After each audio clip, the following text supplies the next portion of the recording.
ប្រពន្ធស្របច្បាប់មិនសំខាន់ស្មើនឹងស្រីលែងមានដំឡៃ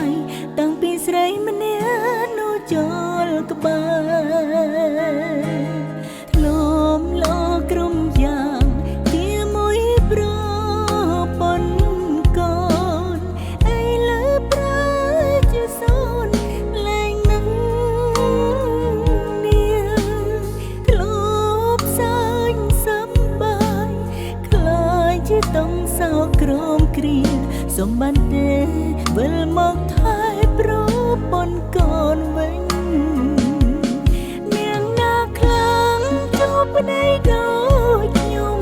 នាងណាខ្លាំងធ្លាប់យំដូចជាកូនក្មេង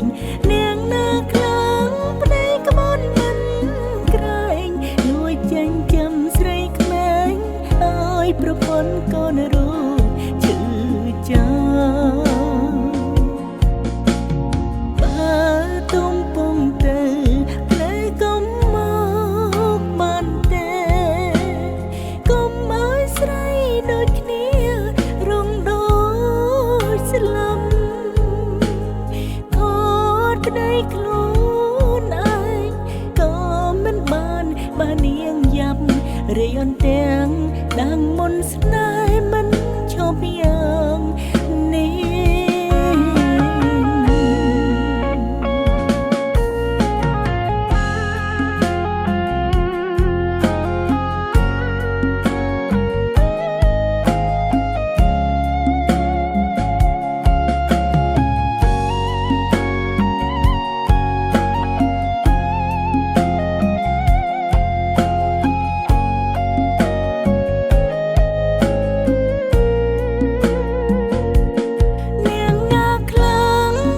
ប្តីដូ